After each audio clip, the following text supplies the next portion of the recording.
Then I'm gonna have to share it to my other page.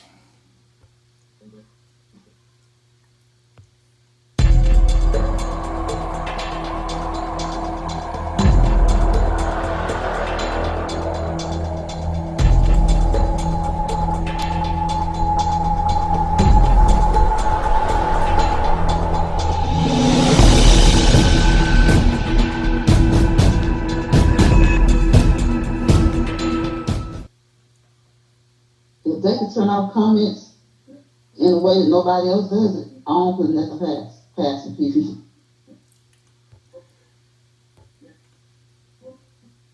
But that's sad. I truthfully hope that's not the case because there's censorship all the way around, and this supposed to be the whole entire thing. Um, Well, we're back. We're supposed to be back live. Like I said, let me see. Can I post it up? Okay. Let me see. Can we get it back posted up? We're coming through the McKinstry Banquet Hall page. If y'all would just hold tight, let's see if it's coming through. you got the sound booth logo up there right now there. I do. Okay. Okay, and let me see. Can I share it to my regular page?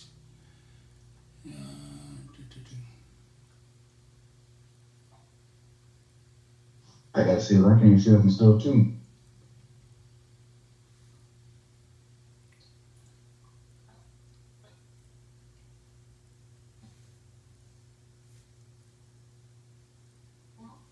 We'll be right with y'all. I'll tell you what, we're gonna take a quick break and we'll be right back.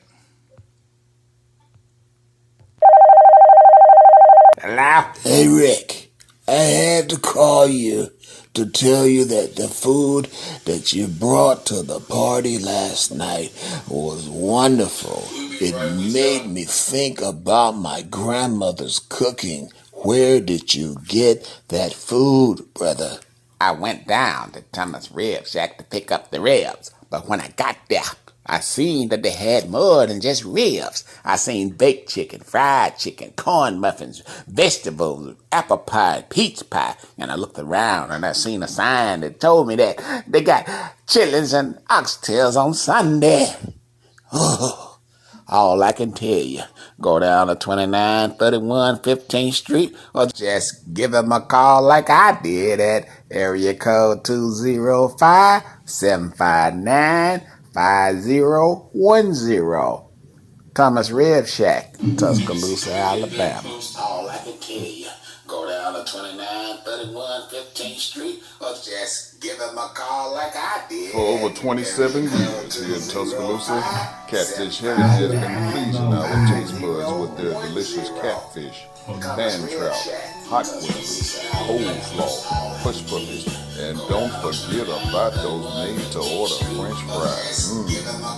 Whether it's your snack time, lunchtime, or dinner time, give the guys a call over at Catfish Heaven at 205-752-7222, or you can make your order online at catfishheaventuscaloosa.com. So head on over to Catfish Heaven at 2502 21st Street. See you there.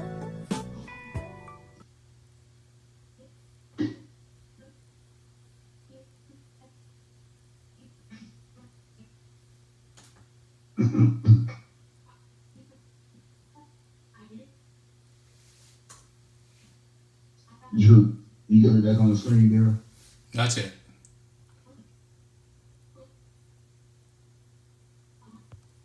Get your event jumping with Caroline Shines and Impulse Band.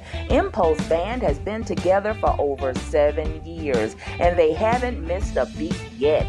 The band has and will play in various venues and doesn't mind traveling to you. Being led by Alabama Blues Hall of Famer herself, Mrs. Caroline Shine. Impulse has opened up for Bobby Rush, L.J. Eccles, Tank, Fantasia, Calvin Richardson, just to name a few. Impulse clearly fit your need for entertainment. Dial 205-887-6859 or 205-887-5026. Or you can just email them at shinesbrightly@yahoo.com. Caroline Shines and Impulse, the band made just for you. I'm Paula Foster Cadell, executive producer of Save the Date 2000 XX, along with co-producers Sound Booth Radio and Television 106.1. We are bringing you April the 6th, Save the Date 2000 XX, the virtual online live dating game show. This show will be having one person choosing from three other people that they can't see. Sure, you may have said, I've seen that back in the day, but not like this. We have live and local talent along with this show. And we also have Sheena Jordan of Beloved Body Fitness and Buck Dollar, president of Big Boy Entertainment, as hosts. These two together is going to bring you something spectacular. Along again with the live and local talent that we're bringing, this is going to be something new to Tuscaloosa, Alabama. So come on over to Save the Date 2000 XX. April the 6th is going to be the debut of our first show. If you would like to be a contestant on the show, just email us at savethe2000xx@gmail.com or give us a call, 205-887-5026. Are you ready for this?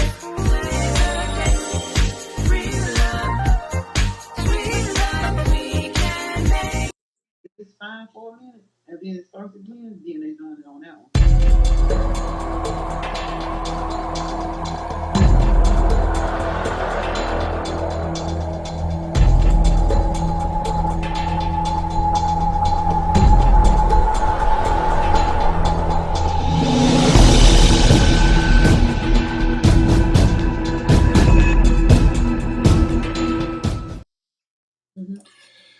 We're back, y'all. I don't know what's going on, what's happening.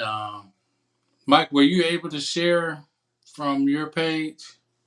I did actually. I shared to Sound Booth Radio, also to a couple of group pages that I'm a part of. So as well as my page. So it's not just shared it. Could one of you share it to my page? Because for some reason, I'm not having no control to my own personal page now. So I might have been hacked. That might be fun. You might have got hacked, Daryl. I might be hacked and don't know it. Yeah, that might be it. But I haven't received anything saying I'm sending anything extra. Hey, Lala, I see Lala. You know what they say? The powers that be say that they they put they tech guys on and they got into your account to shut us up. That's what they've been saying, you know. So I don't necessarily believe that, but hey, who knows? Hey, it's possible. Hey, Dion, what's going on? I see Dion and caught on with us. Let's give a few more people a chance to chime in with us on the program. I tell you, this is. It is. Those that are on the program with us right now, if you would, just kind of share this program on even on your pages. Just go to the share button at the bottom and hit it, and you should be able to share on your page, and that way everybody who can't seem to find us will be able to find us, because there'll be some of your friends that's looking in on us also. Daniel Van Horn said Facebook needs to stop hacking. Well, so far well, let me just ask everyone that's watching it on Facebook now, is it kind of like on real live time? I mean, calling. We actually looking really right at this moment. I'm not seeing any problems, because I like I said, I got that feed coming, and when you said that you were unable to access your page, kind of sounds like you were hacked out of your page. So somebody else can put some sort of block on you or whammy on you or something like that. Lala says perfect now. Okay. Mm-hmm. Wow. It's fine now. That's what's going on. Daryl McKinstry has been hacked or packed or stacked or labeled, whatever you want to call it. Oh my! Give you a white hat to go and fix to get them goes out the ghost out the machine. Man, I'll tell you, Look, I'm just trying to pass some good information on. I ain't trying to create no civil war or nothing like that. We just common people that's got common interests that want to come up with solutions to our economy, for our country. But I did get a chance to I think Boris Harris had called in about the utilization of some of the other schools, and I did find out, but I didn't talk to the director, but I did find out that they're still using the old TCT for these free classes. And I did find the flyer. Um, Once again, it was sent to my church. And I think what everybody is saying is there's a lot of programs that goes on in our community, but there's a lack of communication. There's a serious breakdown in communication of people being able to get the information that really need it, and people that can get information. So I think what we need to do is we got to figure out some way. And I think I had told this one time to Carrie actually months ago. It's been over a couple of years ago that we probably need a West Alabama church page where all the churches can share information to one Facebook page. If whatever, if you got something going on, it just need a page that collaborate everything that going on, that the churches that want to share the information, of course. Like tomorrow, Pastor McCoy got something going on at Eastwood. I didn't get the flyer again. It's last minute, but they got something going on at Eastwood where they're asking all male students to return to school tomorrow. And you don't have to be a student. From my understanding, you don't have to be a student of Eastwood, but they want all the young males to come to Eastwood tomorrow from 9 to about 12 or 1 o'clock.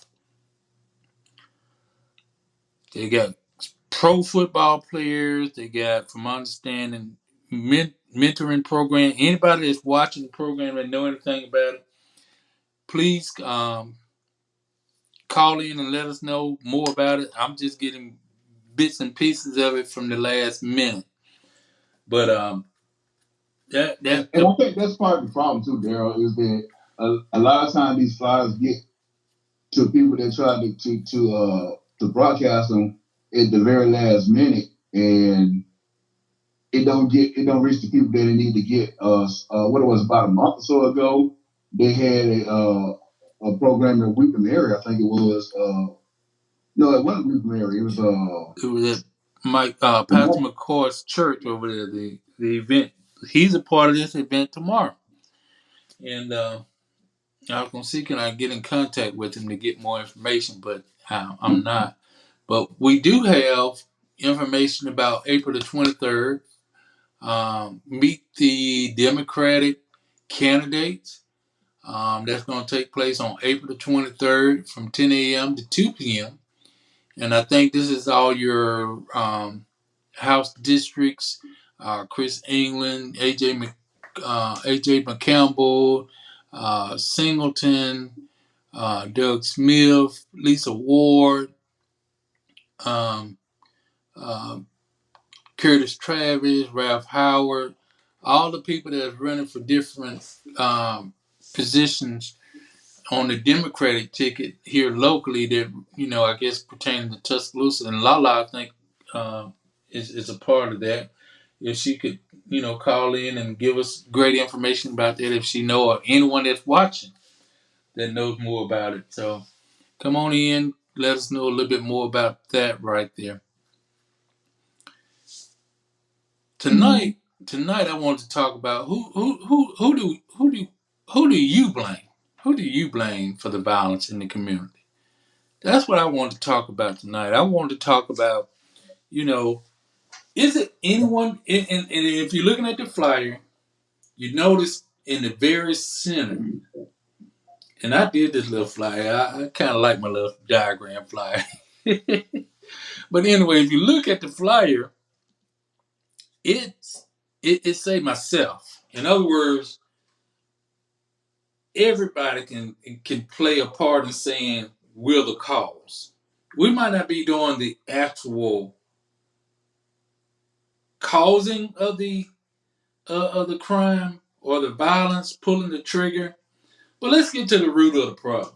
You know, we talked a little bit about that the other night when Tim called in on the program, and we've been talking about this, and we've been talking about this throughout. There's all these circles around. I think plays a role in the cause or the blame, but it also comes right back to YOU, me and other people. Got a call. Hold on. I absolutely agree. Go ahead, I caller. think that one of the bigger problems that we have, in my opinion, and it's just my opinion, is that we have so many people that don't do anything. It's always, I know why it's not happening, but I'm not going to do nothing. And if everybody don't do anything, guess what? Nothing gets done. So we kind of gotta. If somebody willing to step out there, that they play. I think even if you don't always agree 100% with it, there's nothing wrong with trying to back it because at least somebody's trying to do something. You might not agree with it, but hey, there's something else that's coming up that I think will work. But if you not do anything, you won't get any you just won't get anything done that way. Everybody saying I'm just gonna mind my own business, and I think that's where we have gotten to as a community. I want to mind my own business. Mike, let me see. Is this a customer or is this someone calling in on the program? Go ahead, caller. I think that's one of my customers that were trying to call in. But Veronica, what's your point? What would you say? I mean, if we're not doing, I mean, I'm just be honest.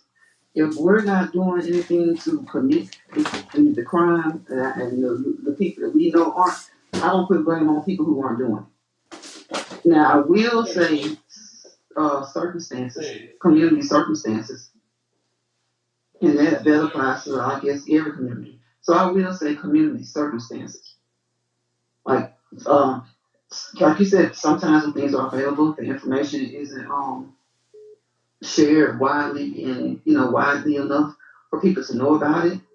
Um, you know, for this is like substance is big enough to where we should have several different things going on with the help of the city. It shouldn't have to always be some 501 C company, 3C company doing it. It should be with the help of the city, especially when it comes to youth and young adults, because they're the ones who are going to lead. They're the generation that's going to, whatever generation you're currently in, you should be feeding the younger generation. And it seems like they're not being fed properly here because it's like everybody, like Mike was saying, as long as I got mine, is okay. But it's not even that. It's people who are in positions of authority who should be making sure that everybody gets something who aren't doing what they're supposed to do. And when there's money available, it's just like we always let's go back to the city when they're talking about you need your water bill paid. Come down here, come down here. Well, y'all know who water bill needs to be paid. You know where the needs are in your city. If you're a city official, you know where the needs are. And why is it always like jumping umbrellas in swimming pools and touching the sky for the West Side community, or not just the West Side, because poor people are throughout the city?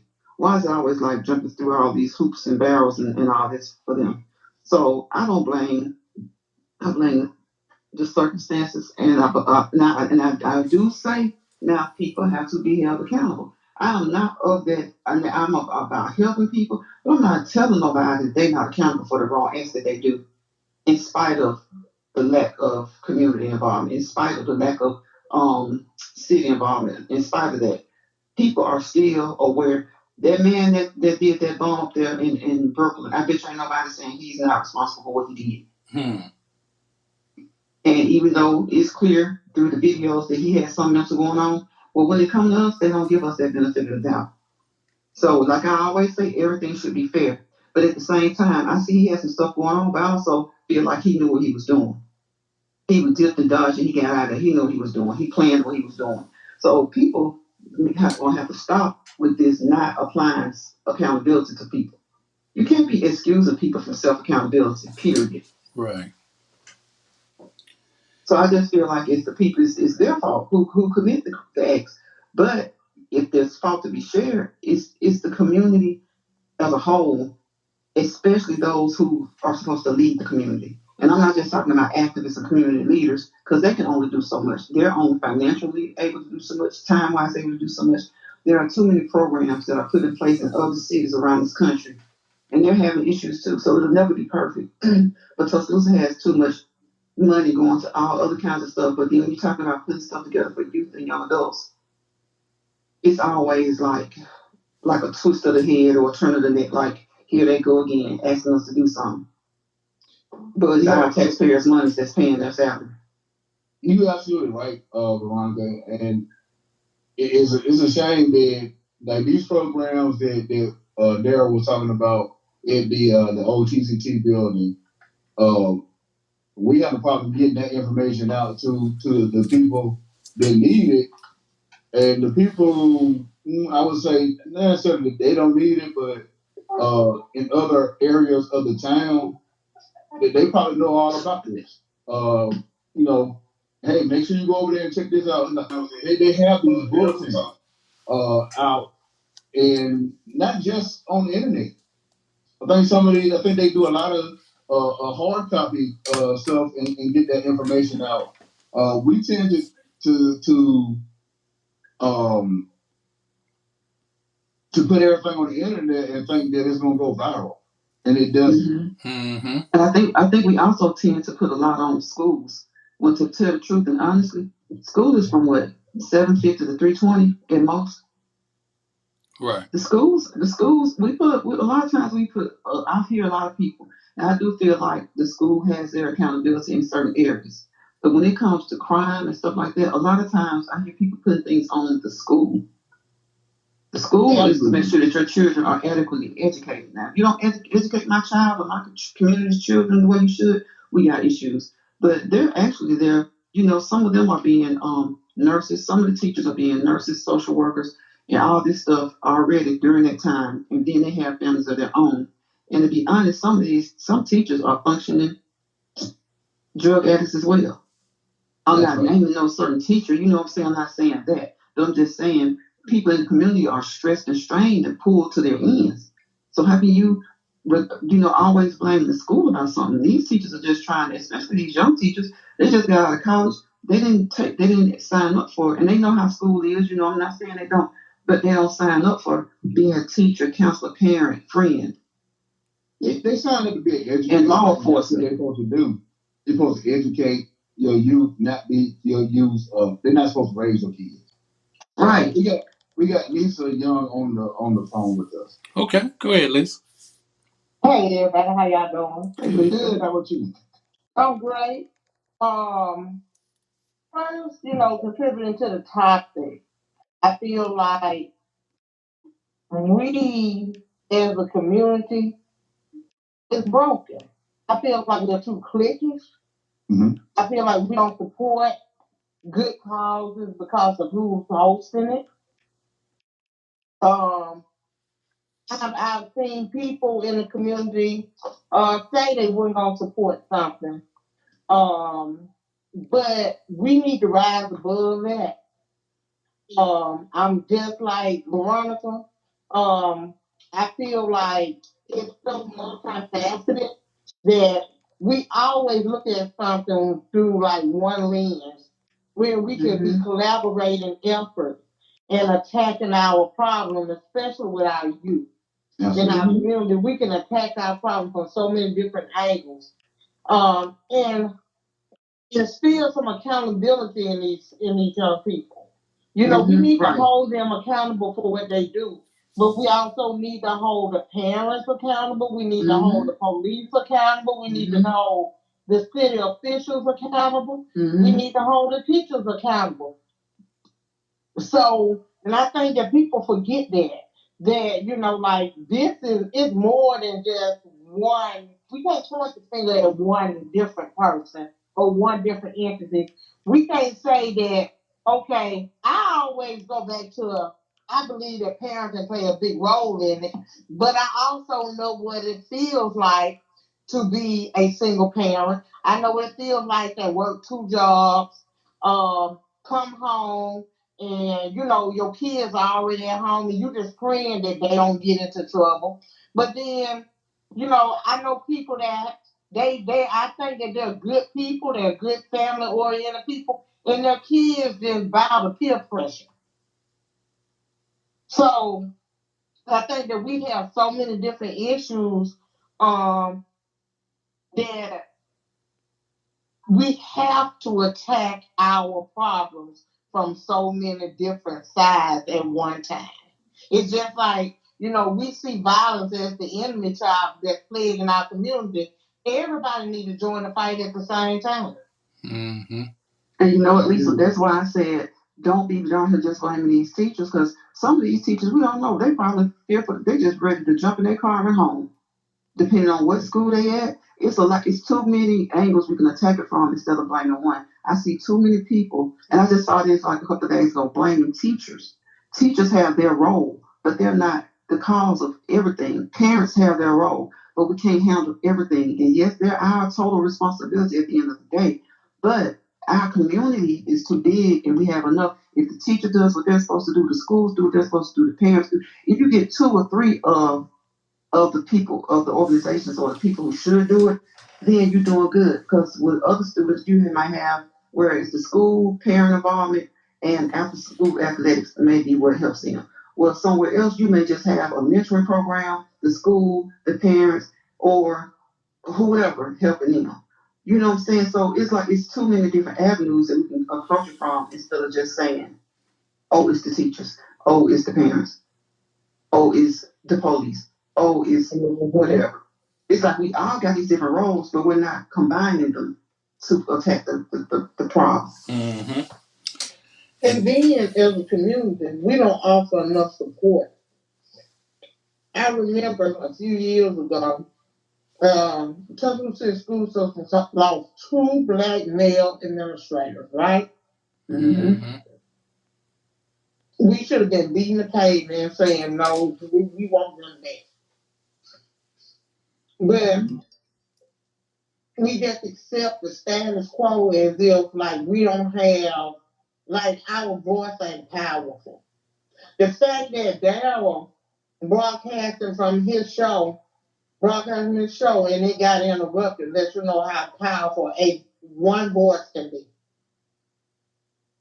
And we just got to learn that as a people that we have this power in numbers.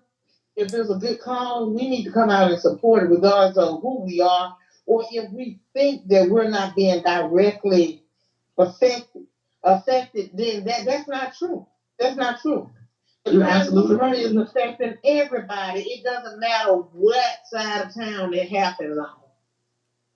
And we can't demean other people when they try. That's just like with Miss Minor. Everybody who's listening to this program, I hope and pray we all can support Miss Minor in some way, whether it be you be there, however it may be. You may not think that what she's doing is going to work. You may not care to help, but that's our problem. It's just like this is saying, we have to support. If it doesn't do what if I say, well, it didn't work, Miss Minor did? I'm not going to beat that down and keep telling her it didn't work. I'm going to say, okay, well, Miss Minor started here, y'all. Let us start from here.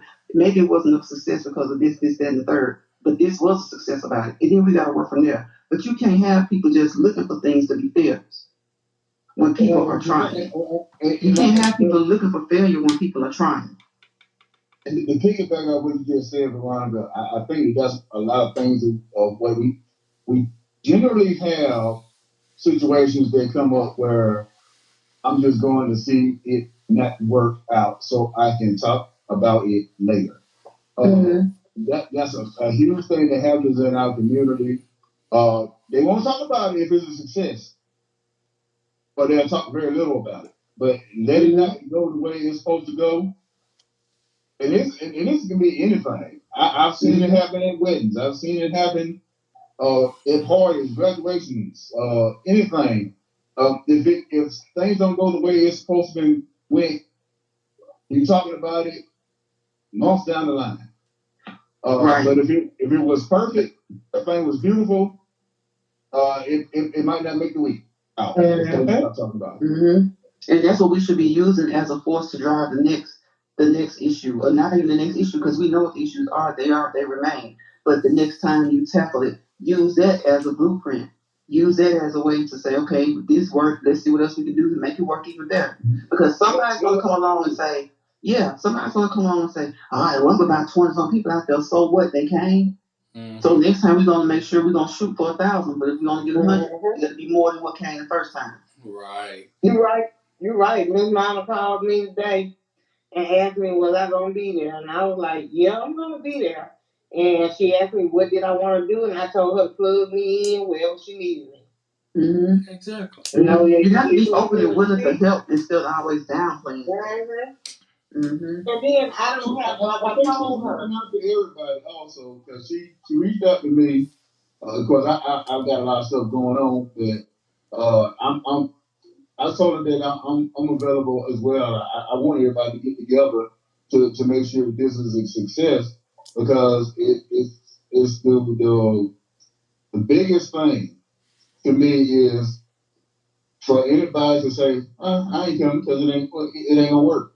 I know it's not gonna work. Like let's not do that. And if you get 5 people that listen to you, and them 5 people get 5 people, and next thing you know, it won't be a success because y'all done talked it out on success status before it even got started. You know what I'm saying? Going out there.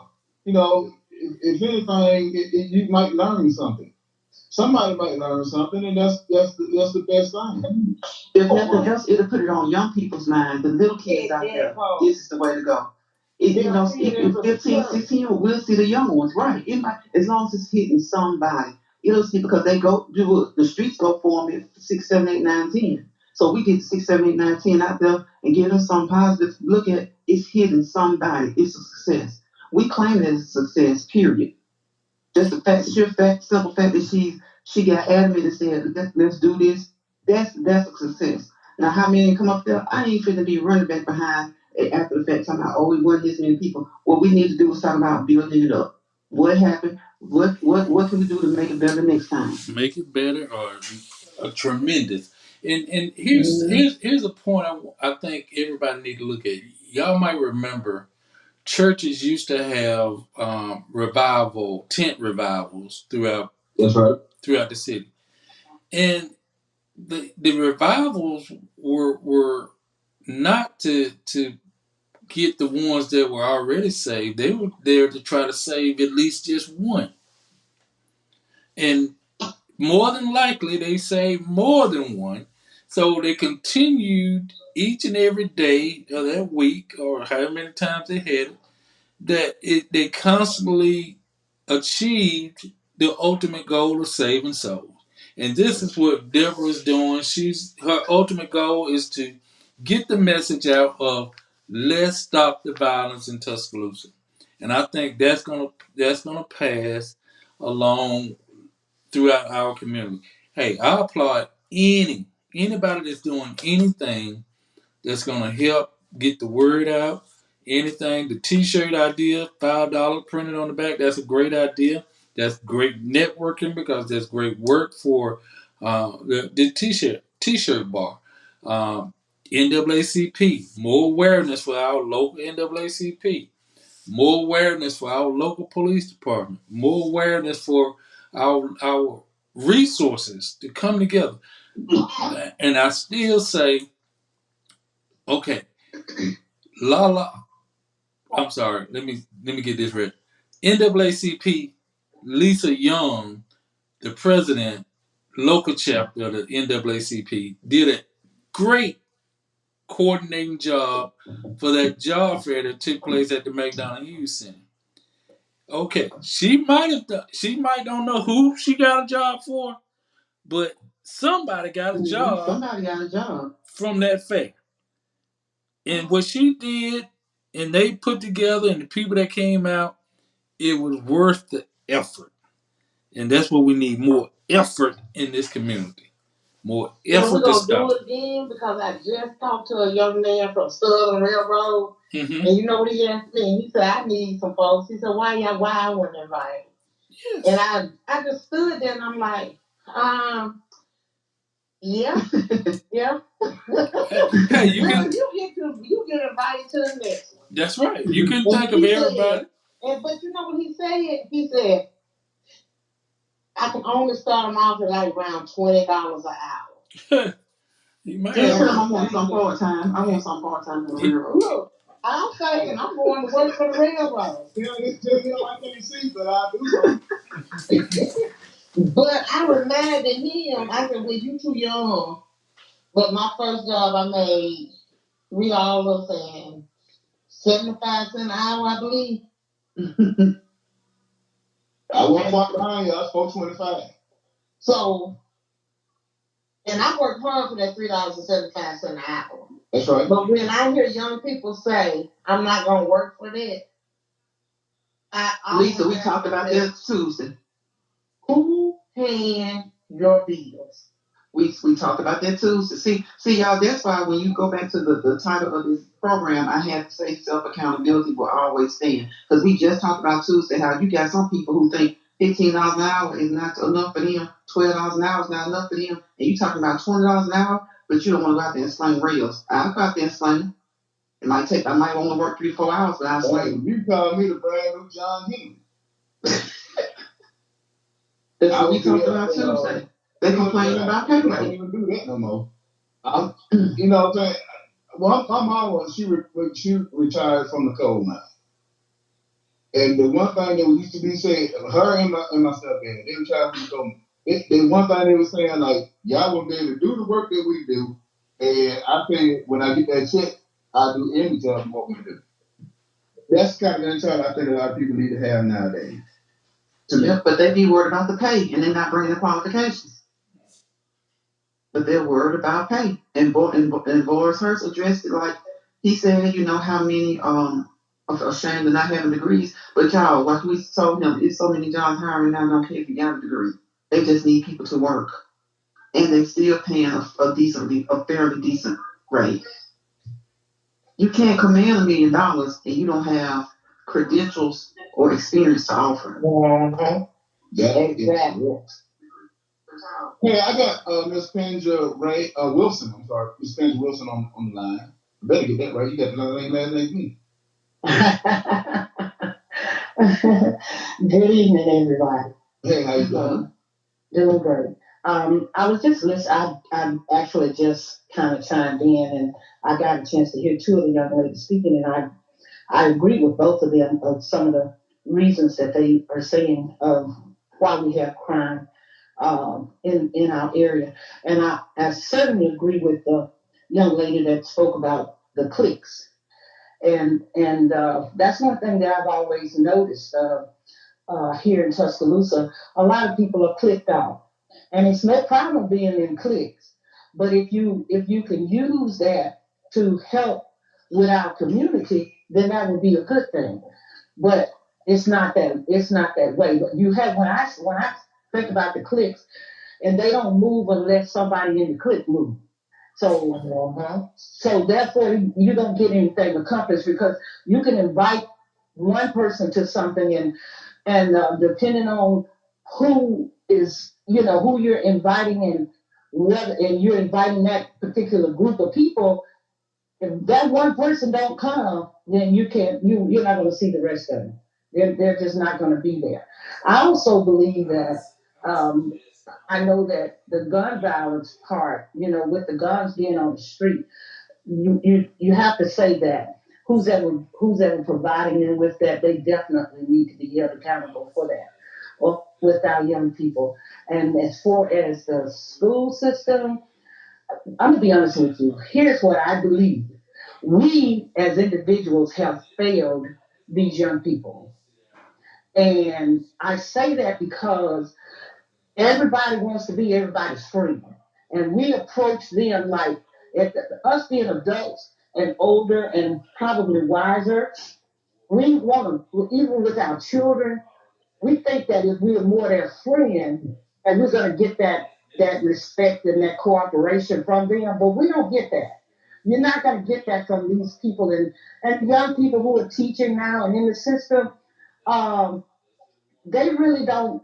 I don't really believe that they understand, how to get to these young people who are being swayed by peer pressure. And because I've been dealing with a lot of people who are calling me about different issues with their children and things of that nature, and I try to help. But when you're dealing with someone who's also in that era of kind of where they came up, where something went wrong in us not being able to talk to our young people like we were taught to. And I don't want to use us as an example because people always say, well, you older and things not the same the way, when you came up and da da da. Well, that's true. Our churches have I believe have failed our community, our kids, I should say, young people, not just kids, but young people, because we're not professing to them what actually is going to happen if they don't get it right. We can talk about it all day long. We can quote scripture. We can do all of that. But if we're not walking the walk and actually putting ourselves out there to let them see a difference in what their life could be like, it's just not going to get any better. It's just not. So if us having dialogues, conversations about what we can do to try to better it, yeah, the judicial system certainly has failed these kids. They have failed these kids, young people. These people that the judges and all of these people, it's like they've given up on them. They're not trying to help them.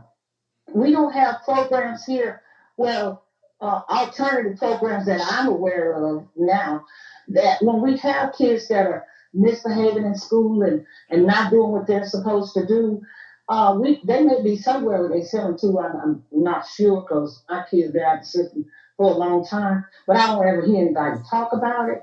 But somewhere along the line, the kids are not getting the message that they need to get in order to try to get to help them. They don't trust us. We for whatever reason, and when we can get to the bottom of why they don't trust us or understand what we're trying to help them do so that they could be productive citizens, it's just that's just it troubles me. But and I don't know what we can do, but I'm on board with anything that you guys trying to do or offer my help in any way that I can. And I've done this many times and asked, and nobody reaches out to me. So, like I say, the people that call me, I deal with them and I try to help them. But I just, anything that I can do, I'm here for it. So, Dale has my contact information. If anybody want to reach out to me and see where I might be able to help or offer some assistance, just let me know. The best thing that you said was that you called in and said that you were willing to help. And that's the best thing we be want to hear. We just need to now decide when we're going to meet and things like that, because that's the best thing that we hear. And it's like you said, like Darren remark, I say it all the time. Tuscaloosa got too many Tuscaloosa celebrities. I guess you call it Tullywood. It's too many people around here that think Tuscaloosa's Hollywood.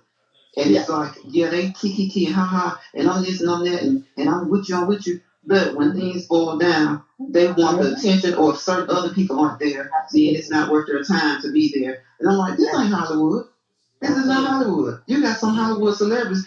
like Sean Penn go out there when the Hurricane Katrina getting folks up on their boat. So you got a lot of people who really truly know what community is about. But it's too many Tuscaloosa celebrities. And they get cliquish. Or let's say want to be celebrities. Right. They're not celebrities. They want to be. Right. And unfortunately, and they're camera ready. So when they do come on board, I mean, they yeah, I mean, because that's what it is. And when you do selfie or whatever they do, they're camera ready. If you say a television whatever camera people gonna be there, they're ready. And that is right now and mad that we saying this, but it's true. Well, I don't know if they're mad, and that's okay too. I'm not on board with the negative stuff. So I'm gonna try to stay in a positive state of mind. And I think that if there's a message that they need to get, however they receive it, it might not have been coming into them the right way, but maybe some of the things that we say might resonate with them to the point that they will look at it a little different and try to be more helpful in any way they can. More selfless instead of selfish. Yeah. So, I mean, it is what it is, but like I said, we right now need to help our community. We need to help our people. And it is, and I say our people, and I'm not speaking of color. I'm talking about human beings. So whatever we can do to help, that's what we need to do. And as many people that can come on board to try to get something done, and we brainstorm and put our heads together and see what it is that we can do to try to get to these young people so that they could be more productive and better citizens than what they're becoming, because we're losing too many of them and senseless reasons. So that, like I say, I'm here for whatever you guys need from me to do. I'm available. And just like Veronica and both Ms. Young said, that's a whole lot of what we need. We need a lot more people to have that mentality, like whatever you need me to do, I'm available. When it's all said and done, it's not like somebody will ask you to do a whole heck of a lot. And if we got enough people, every little bit helps. And I think that's one thing that they tend to be weary of having to put in too much time and effort, taken away from what they got going on in their own lives. But like I said, if you got enough people, everybody pulling together, don't nobody have to overexert themselves. It's pretty easy. So, and what Ms. Monty is trying to do is, and her hope is to have several hundred, a couple thousand people show up out there on the 21st of May, and that's gonna say to the community, hey, this is how many people that cares. And you build up on that. Right after that, May 21st, there's and Ms. Young, you can tell me if I'm right or wrong about this, a Juneteenth celebration, right? Yeah, there will be a Juneteenth celebration. So, and that'll be, unfortunately, it's Father's Day weekend, but we're gonna make the best of it, and that's gonna be at Paramore Park. Okay. And to say that is that's two things that's going in the late spring, early summertime that is for the community. And it's fine that because there's a lot of guys out there that have been stepping up, especially within the last few years. They've been stepping up with these youth. They've been going out coaching. They've been teaching. Some of the guys from BBE, Big Boy Entertainment, they go out and they do certain things with the kids. I think at Maxwell Elementary School over in Northport, they do a thing where they go out there and just teach the young men how to tie ties. From the standard tie to the bow tie. I still don't know how to tie a bow tie. You know what I'm saying? So that's something I want to learn. But it's a real big thing, especially when you're going looking for a job and you try to go put your best foot forward. A lot of these young men and ladies, they didn't have that at one time, and they go applying for a job or something, going in, just like they normally dress. And what happens? You get that look like, do I want to hire you? You might be the best worker they ever had, but first impressions. Mm-hmm. But see, that's the other thing. Reason why I say this, the whole system has failed these young people because I I was trying to tell what's a young lady told me she was going on an interview for a job, and the way she was dressed, and it was like, well, it's gonna be okay because they don't dress like this. When you got management people in place, and I don't, like I said, a lot of young people are running things now, and they truly don't care that you come in there with tennis shoes on, with the holes in your jeans, and all of this for an interview. They truly don't. So because that era of people now don't have that sense of professionalism, they just take what they can get. If you can convince them, and some people can interview very well, and if you can convince them that you're what they're looking for, they went past your time. So but and we should get back to letting them know that this. And there are young people that do away. And I'm a student graduate myself, so I know what they were teaching those young people. What we what was going on up there when I worked there as well. And those young men and how, like you say, the tie, bow tie, how to dress when you go on an interview, how to be articulate when you're speaking, and all of those kinds of things. And we don't do that's not in existence too much.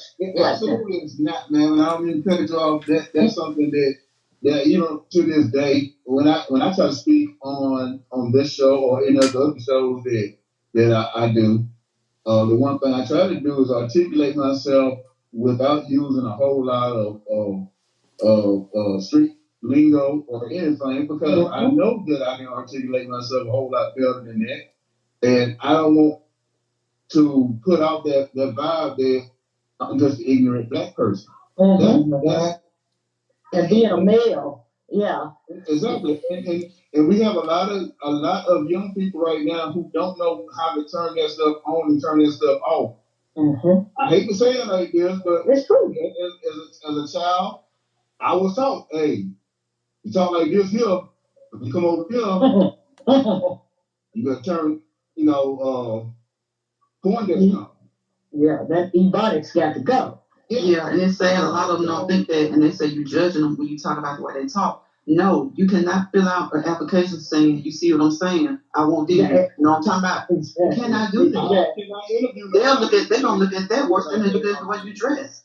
Right. You cannot do that. But because they get such a norm. With the artist. Because every other word he said was, you feel me? You see what I'm saying? I said, okay, well, but we're going to get into the music and I'll talk to you later. And I run a hip hop station. And it's not being judgmental. It's not being judgmental. It's telling them what's right. Yeah, and you know what you're looking for.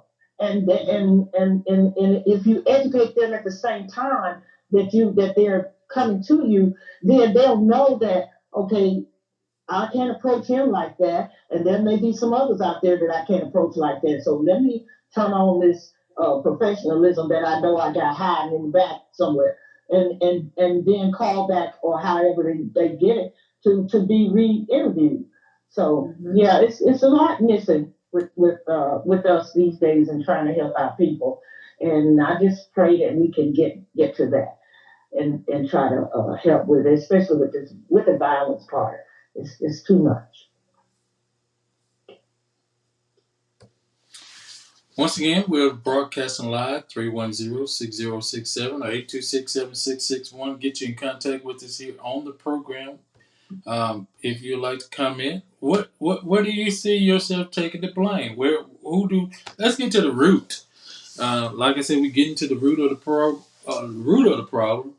And there's no right answer and no wrong answer, but we just need to discuss. And these are things people need to discuss more often because it affects us, especially our community, for its home values,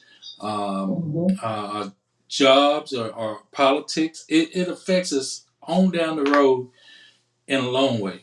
And in my They always was going to do oh, what happened? that. What happened? They didn't caught up with us, I guess. It's going in and out again. You kidding? Maybe it won't last long. Hopefully. Boy, man. Yeah.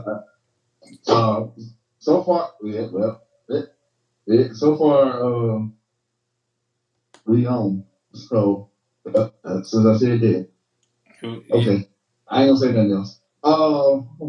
But yeah. Okay, there we go. I think that one thing that to me one of the biggest things is that we don't have people that want to step up and they have general ideas of how they want to do things, but they have no idea of how to start with it. Hey, that's why we have these conversations. You know what? That's a good idea. What if we start like this? Sometimes you got to bounce ideas off people, and then you can find a way to start and get something going. But to just have an idea and have it molded around in your head, and you're like, you know what? I don't know how to get it started. I ain't gonna say nothing because I don't want nobody to think that I'm stupid or whatever. Get it out there. So at this particular point in time with what we got going on, no idea is a bad idea. We just put it out there, and if it's something that's feasible and that we can work with it, we can work with it. But let's be realistic about a whole lot of things. I think that's a problem too, is that we don't try to be realistic. The situation that we have going on in our predominantly black neighborhoods is something that's been going on for 50, 60 years. You're not going to fix it in a week or two. It's just not. It took that long for it to get that bad. It's not going to be fixed in a week or two. You're right, Mike, and I think that's why sometimes people tend to want to downplay or throw negative vibes towards something because it's like, what's this going to do? I mean, stop asking what's this going to do. It didn't get that way in an event, in one event or one occurrence. It's been becoming this way, so it takes time. It's just like spilling over. It's like spilled milk. How long does it take you to pour half a cup of milk? But how long does it take you to clean it up when it's spilled? Absolutely. And we were talking a minute ago about accountability with parents. I'm not saying that it's parents' fault. I think that we have a lot more parents that work a lot more hours than our parents worked when I know when I was younger. And mind you, now I told you my mom worked at the coal mine, but I do remember that every day my mom got up and fixed us dinner, and we ate at a kitchen table together as a family. I don't think that happens a lot in today's homes. Everybody going every which way they can, and they rarely ever see each other as a whole unit. I think that's very, very important. And you don't know what's going on in your kid's life because when do y'all have the opportunity to sit down and have an actual conversation? And I'm not saying that's anybody's fault, but so you got to work to make a living. So how do we work that particular thing out?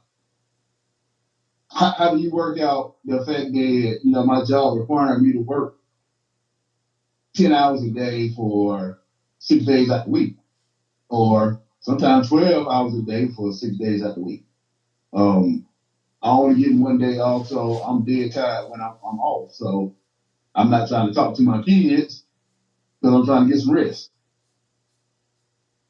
That's some of the stuff that I'm seeing when I'm talking to other people, and I know that was something that I had to deal with when I was little, and so I don't think none of my friends really had to deal with nothing like that either. And there's a variety of different jobs that their parents work, so it wasn't just I don't know. We didn't have all those factory jobs here at the time that we have now. So. What do you think about that? I'm at a loss. I think that times are different. Um, I think that there has been a lot of things that have been done to influence the way people parent their kids. Mm-hmm.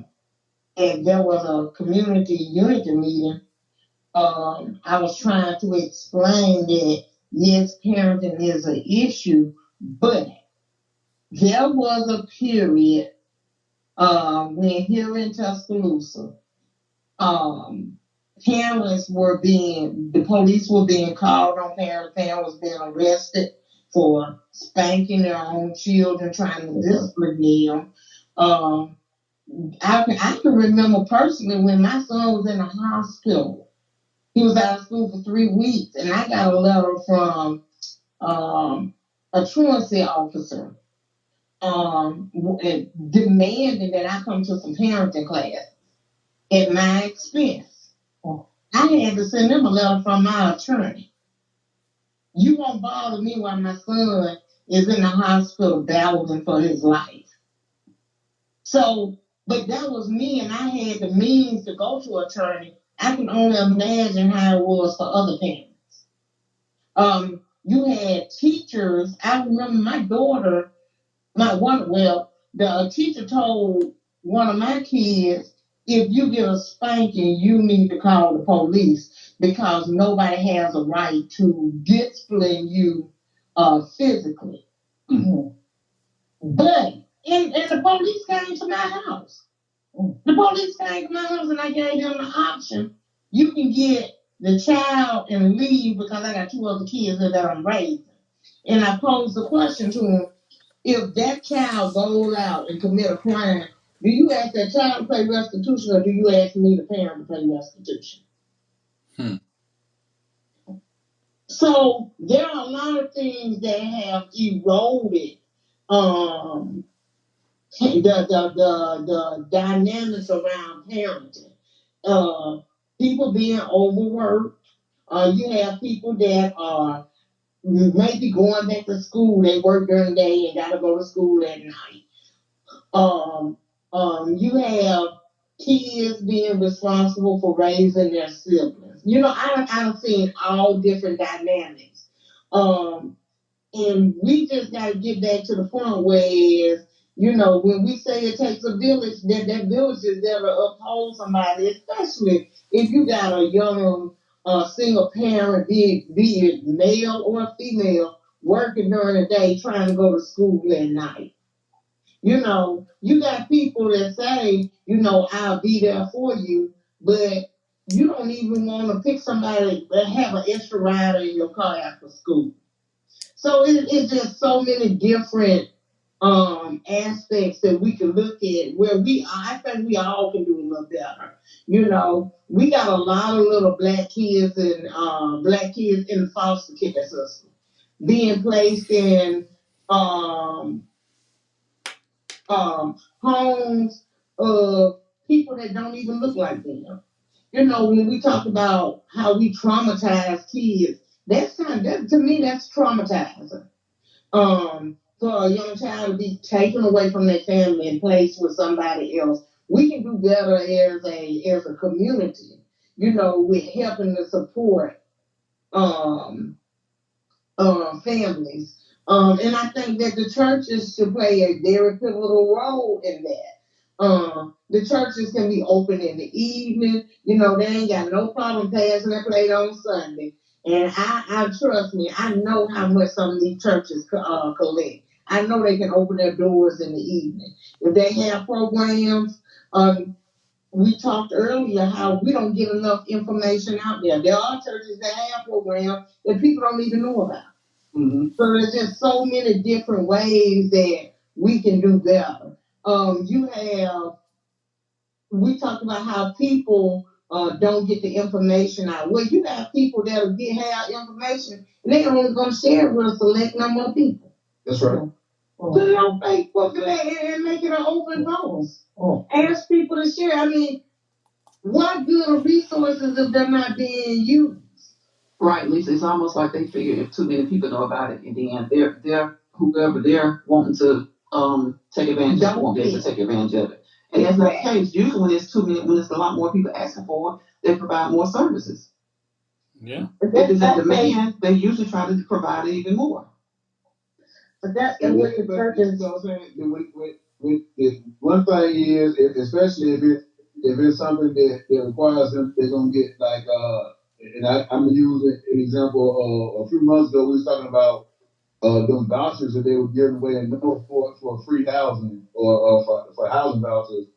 How rampant that got out and how many people were there in that line waiting to get that. But now you have that same thing that Derek just put out about these trade jobs. I'm pretty sure they have some empty seats. Yes, sir. Yes, sir. That's why I say it's self accountability. We can blame it on the community, but we can't blame it all on teachers. Teachers then go to be parents, social workers, nurses, and patrolling some of these classrooms. We can't only do this. That's like parents can't do so much to them anymore. Teachers can't do but so much anymore. They can't even be as motherly as they used to be. If it gets down to like in the medical profession, we used to say, "Sweetheart, dear," that'll calm somebody down. We can't even say, "Sweetheart, dear." Next, you don't know, they'll be telling the teachers they can't say that. You can't get too close. It sometimes it's illegal. I mean, you cannot call somebody sweetie in the medical field because, and I understand the reason why that you don't want to seem demeaning because some people don't want you to say miss. Like we have people right now who may call in and say, "I'm not miss, I'm your age." So I understand, I get that. But in the school system, there are certain things that teachers can't do. So we can't just say it's the teachers, it's the schools, or it's the parents. It's too many areas that we can get help from to just blame it on any one particular. Yeah, it's a broad spectrum of people of entities that are to blame. I mean, it is what it is, and maybe some in denial about it and don't want to own up to that they could do better and do more. With the churches situation, most of some of them are trying to get membership, and so to be able to, and I don't know if some of them are nonprofits or whatever they are, but if they have the means to help people, that's what they should be doing. As opposed to counting heads. If you put in place to help God's children, then that should come first. That's priority. Is being able to do that, and you delegate or assign people in your congregation to help make that happen. They're the ones who can put out, and you could put out the information and then let people respond back to it that need that kind of help. I was made aware the other day. I didn't even know that it's called the temporary emergency service place. I didn't even know that they had let homeless people come in and shower there. They give you the towels, the soap, all of the toiletries, the things that you need. I didn't even know that. And I'm like, okay, there's a lot of people around here I know need some hygiene help. And so how do you put that out there? Because it's not out there. So there's a lot of areas, like I said, a lot of entities that are not uh, helping the way that they should and could because they maybe they only have a select few that they can help, but that's okay because being able to say get us next time is okay. You can't help everybody, but you need to let people know, and you could give them a cutoff time or whatever you need to do, and let them go somewhere else. They have places in place that you don't know about, but when you start calling around looking for assistance, then they'll give you, depending on where you call to, they'll tell you, different places that you can call, agencies that are nonprofit, and maybe those people will help, and maybe they won't help. They have selected people that they want to help as well, but some way or another, I just think that we need to be able to reach out people and let them know how bad their assistance is needed, and if they're working in areas where they get that kind of information that they know somebody is available to help or send somebody that way, then that's what they need to do. But it's going to be a challenge, but I believe we could get it done. Once Yeah, I again, think I don't know. I like the idea that Daryl came up with about a almost like a huge database for the churches and also some of the uh, just community. resource page. We need a resource page where everybody can have access to. I think it should be on the city website. I think there should be a place on the city website for community events that you can go that people can send their information to the city, and the city does a calendar of events as they're being submitted. And those are made for everybody. That way, if I want to know what's going on in Tuscaloosa, I can look on the city website and see, okay, I got this coming up, I got this coming up, I got this coming up. These are the things that interest me, so I want to go to. It would be nice to have that, but then I fear, just based on what we got going on here recently, they'll pick and choose what they like to put in for the community. Oh yeah. And Well, we'll still be left out on a lot of things, I think. oh yeah. Well, I think that there should be criteria set.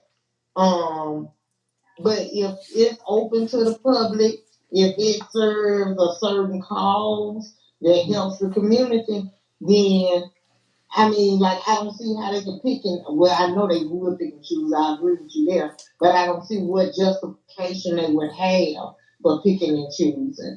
Right now, the city got a position up for I looked today, it's like a social media specialist or a communication specialist, but the job basically entails them managing social media and stuff like that. And I remember they need somebody else to block Facebook page. I was just gonna say during one of the meetings, someone proposed that position, and they jokingly said something about social media. But this job, I think, paid very well. It wasn't the $20,000 that was mentioned. I think this one is like in the 40s or 50,000. And I'm like, you gonna pay somebody $40,000, $50,000 as a community? I mean, like, and can I be honest with you, Gil? If you talking about somebody who's on social media, I dare you to find somebody that's over like 18, 19 that's gonna be better than some of these students that coming fresh out of high school that would be great at that particular job. But the question is, would they give it to someone like that? no. It's gonna be somebody who's gonna be probably not as qualified, and they're gonna start off with a $50,000 a year job. Okay, they already know who's the job belongs to. The job is a full time $52,000. The purpose of this classification is to coordinate and execute public information and digital communication activities for the city of Tuscaloosa to include website and social media outlets. And they already know who they're going to hand you their $52,000. Oh, of course. When they made the job, when they made the position, they already knew who they had in mind. It is what it is. It's just what they do. But they had to post it to make. They had to post it, absolutely. But one of the things that probably could be done is once we get things off the ground and make like Daryl, like you guys were saying, Daryl said, because I didn't catch that part. But once if we can get that done and have a list of people or places that are offering some assistance, maybe we can ask the city if we could provide that to the is it 211 and send that information to them, and that way they'll it's 41, I don't know where it is. 311, one of them numbers, and let them know that here's some places that are willing to help. If someone calls in to you looking for some assistance in this area, could you please provide them with this information? So maybe we could take that route with them. But yeah, it's going to be trying to get the city on board with trying to help, because I mean they stuck on camera ready too. So actually trying to be an assistance and help to our community is a whole nother ballgame. It's almost like we have gotten more and more here in Tuscaloosa involved in that what they call the Good Old Boy Network. In the aspect of I'm going to look out for my people. I'm going to look out for my kids that's coming up, and they need a good job with the city. So hey, let's find a nice little place to put them so that they can be safe and we can look over them, and they also going to get paid a lot of money. Mm-hmm. Yep. While we have other people who might be more qualified. Yep. Yep. That's how they operate. That's how they operate. And I think that's the reason why a lot of people here in the city have gotten so frustrated with what we have going on in the city. And they just feel like, hey, city government don't care. And then it turns back into, well, y'all keep voting me down. Absolutely. I talked to some young people today, actually. And that's exactly what they said. And I was like, you know what? If you think about it, they really don't vote them back in, more so than they just don't go to the polls. Mm-hmm. Because if you look at when they go to the poll, you have 15, 20,000 votes in a particular district, and when you have less than 1,000 folks to show up to the polls, that kind of says something, right? It does. But I also think that we could do better. While we can do better at the polls, I think that there should be some accountability measures put in place. Like when I vote, why can't I get a digital printout of who I voted for, so I know how my ballot being counted? I don't think that I'm sure that's possible. I'm sure that's possible. At this point, I think that that's a good idea, especially for after the presidential election. And there, I think me and you talked about this a couple of times. And I think I might have talked to you about it, Veronica. We actually did a show that night, and at 8 o'clock, Alabama had already declared a winner for the state. But at 9 o'clock, when the news came on, they went live to the polls, and you still had thousands of people in lines around across the state and city.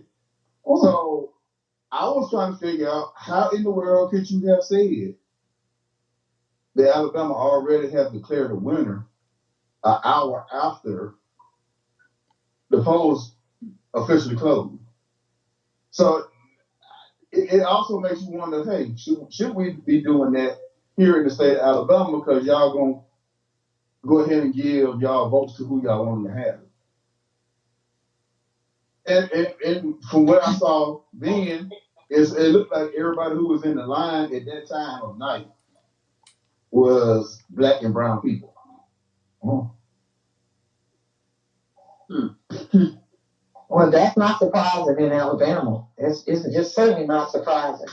And that system is corrupt anyway. So that's just the way that it is here. It's unfortunate, but they do their early predictions about who's going to win, because they already know in certain areas how these people are going to vote. And so, they come up with their pre-predictions on who the winner is in certain places, and that's really sad. But I also wanted to say with in some communities where you have, like in my community, there's a lot of elderly people. Mm-hmm. So the young people are scattered pretty much, but there's a lot of elderly people, and elderly people tend to not want change. So if you put a new name on the ticket and they're familiar with a name that they know, that's the way they're going to go. It's not it's not whether or not they're really, really concerned about what these people can do for them. It's about the fact that, well, I'm just comfortable with this, so I'm going to just go there. I've been knowing him since he was here, and absolutely, we had that conversation as well. With some of the people that now feel as though, and I'm speaking solely of Tuscaloosa government, they feel like I got it as long as I want it. And they really truly put forth as little effort as possible. And they're right. And unfortunately, and you hate to say this, but it would take a lot of the elderly to move away or to unfortunately pass home to see a change in city government, because they are going to continue vote that way. That's right. That's right.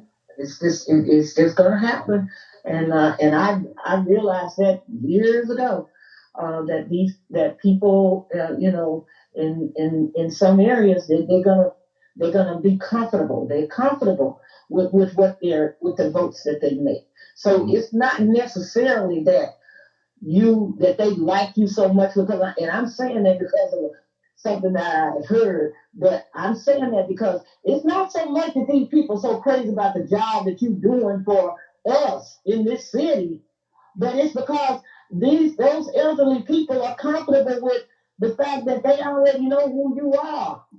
So that's the way they're gonna go. Yes, I absolutely agree with you, because I made it known that Mayor Alpine was still alive, and he was still one to run. He would still be mayor of Tuscaloosa. Right. And now, if I'm not mistaken, the last thing that he ever did for Tuscaloosa was sign off on University Mall coming up. So, that how long ago that be? So, wow. I wasn't living in Alabama then, but wow. That's and that's the truth. And I say it, I'll say it loud and I'll say it proud. The only one Walt Maddox won the mayor of Tuscaloosa after because of Albert Hunt decided he no longer wanted to run.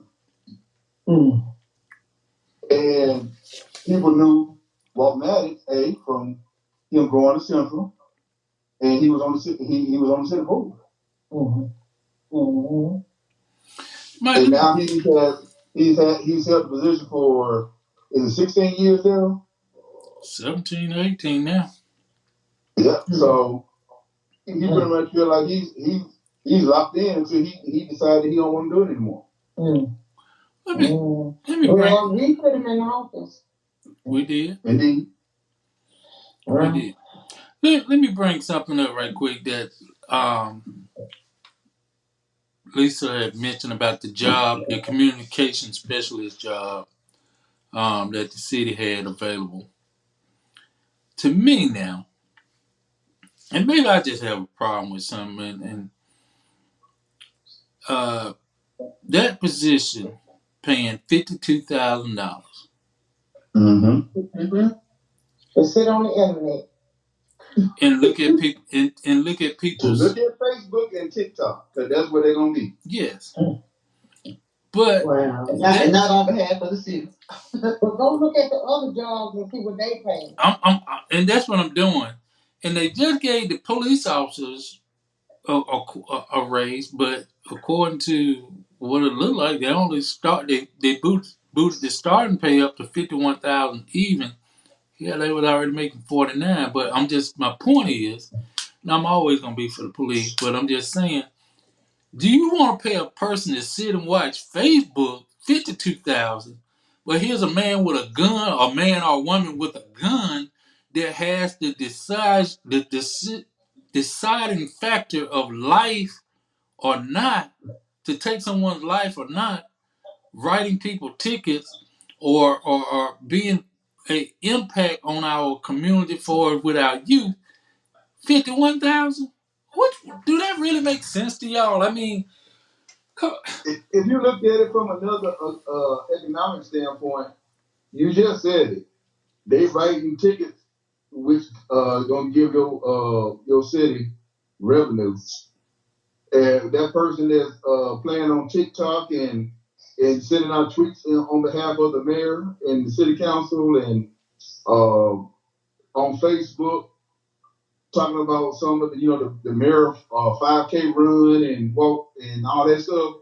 What revenue are they bringing to the city? So now, if you just look at it from that standpoint, why would you pay them more than you pay a police officer? But we talking about a highly hazardous job that a person that's tapping away on their computer. It's really truly just social media. It ain't like you an IT person, because that's a completely different classification. mm-hmm. All I'm doing is I'm a social media coordinator, which means that all I do is I post things for the city, so that those people who are on the council and who work for the city who are computer illiterate don't have to do it. So that's in a nutshell. I'm gonna make $52,000 a year, and that's almost $1,000 more a year than a fireman, Mm-hmm. police officer, Mm-hmm. and an emergency medical technician.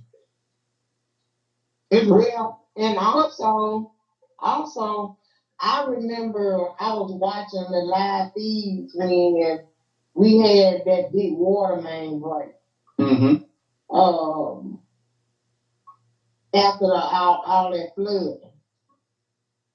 Those crew workers, them workers that was down there, Mm-hmm. and all that bud and stuff, the first thing I thought, golly, man, how much they paying me? Well, if you think about it, anybody who works for the city at any given time, there's no telling what, because when there's a natural disaster, if you would, the city has to come out in full draw. They have to work overtime. They have to they get the city clean again. This is all the way from trash pickup to T-Dot to everybody. T-Dot got to be out there cutting up limbs and everything like that. Come on now.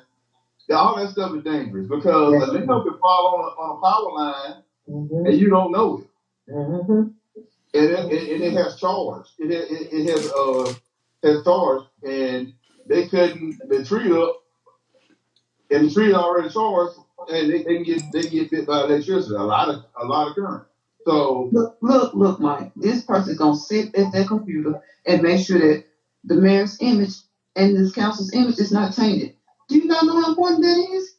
Yeah, that's $52,000 worth of important. So make sure they're gonna make sure they can flag people. Do you not know how important that image is? They so popular around here. Even the top one got a little show. So it's all about their image. That job is worth more, and you know what their basic excuse will be. But that's only one position, and it's one position, but it's very crucial. It's so crucial they should be making more than these other city workers and the police officers. But you're right about that because they the one who kicking us off off Facebook right now. Yeah, I said it. It goes back to, like you say, that job was already created for somebody. So they created that job because they wanted to help somebody. And so that's what they did. And that's why they offered that kind of money, because they already knew who they were going to put in place to do that. Well, I would dare say also that the job is already filled. They just had because, like I said, we kicked off right now. You know what I'm saying? Oh, wow. So somebody already on the job. Oh, right. I already said, hey, that Ttown 411 came on tonight. You know, they come on Tuesday, Thursday at 8 p.m. So at 8:15, after they do their little commercials, took them off. And that's what happened. As soon So I as they wonder did will that person. I wonder will that person be required to show up as much as council person too is for their job. well, you know, They don't have to do much. They don't have to do much to show up. For the person that don't show up for the city council. Mm-hmm. You know, it's social media, so they can create an avatar. Well, what they need to do is pay somebody to fulfill the public records request. Yes. Yes. That's what they need to do. That has been always been an issue of getting those public records in a timely manner.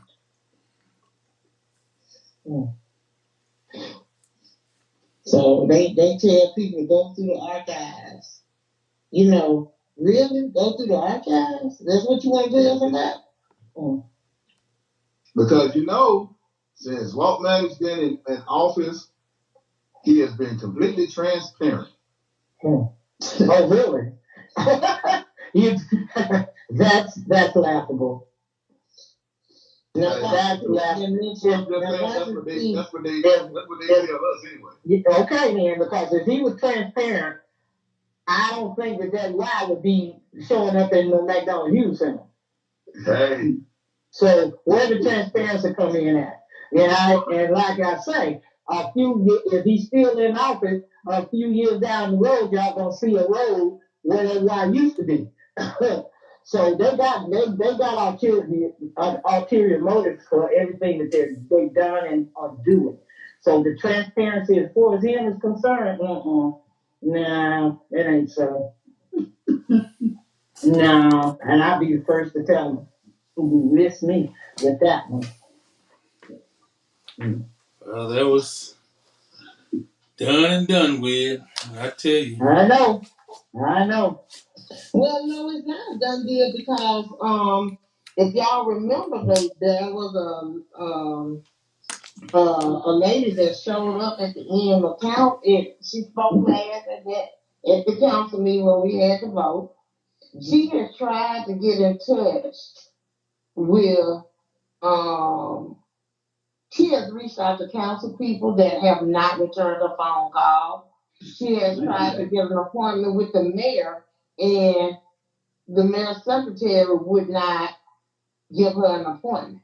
Mm-hmm. So, if she wants to buy the Benjamin Barnes Ranch YMCA, she told them at council, wow, go build your other building.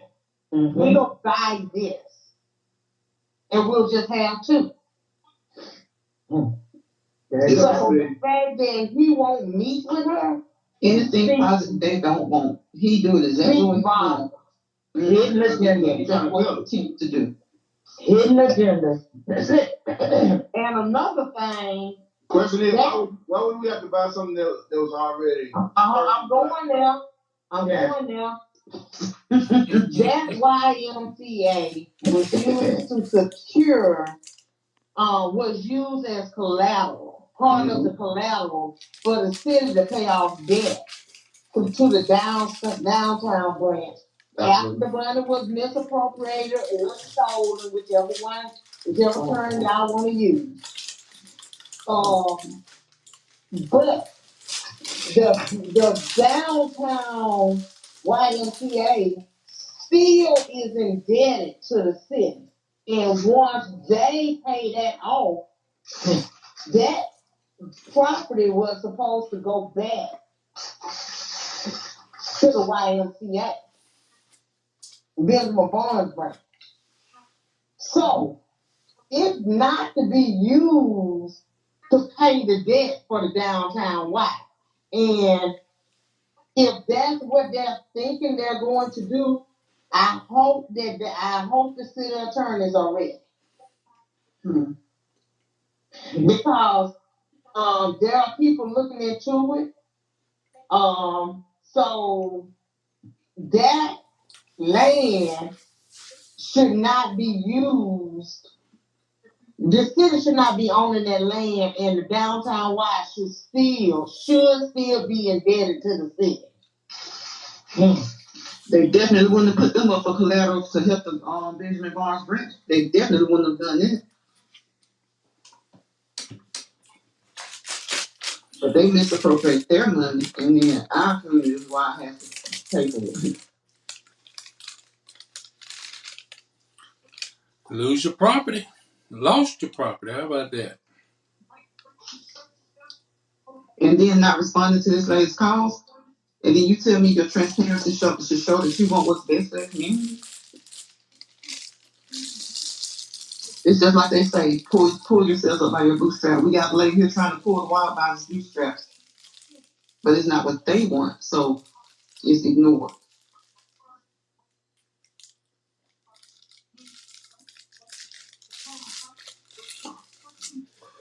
Well, it's Good Friday weekend. It's almost 10 o'clock. Oh, Mike, we lost Mike.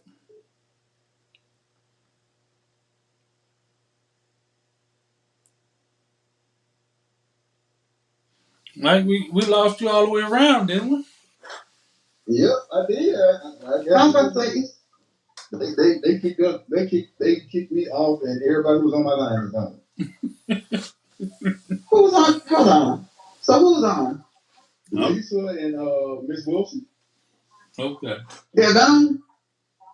Yeah, but when it just in the middle of my sentence, I got hung up on, and I'm sitting as perfectly as still as possible. So I don't know what happened there, but hey, You keep talking about the mayor, him. Hold on. Are we still on Facebook? Are we still like? We know. That's not like so. We've been out there for a minute, even after he switched to the other. I'm showing we live. Okay, so we don't wait a minute. I see we like. Let me. Y'all want to hear it? So I'm gonna turn it up. I had it turned down. Yeah, we live. Okay, down you have the image of the myself. The who do you blame? That's the image that's up. Then I should be Okay, live. okay, I see you now. Okay. So, see, I don't know what happened, but right now there's 5 people on this live. And see, that's the kind of stuff I'm talking about right there. People may get tired of hearing people talk about something, but they've never called in saying, let's get together. It's just the same ones of us. But if it's a hot topic or something juicy and spicy, it's 30, 40, 50 people on here. Hey, and we just been talking about, what to do. It's 5 people on here. And it's probably us. I refuse to talk about what happened at Hillcrest. Somebody called and asked me, did I want to talk about it? Nope. Well, what happened at Hillcrest? I want to know what happened at Hillcrest. I'll call you afterwards. I don't know, but I'm not going to talk about it right now.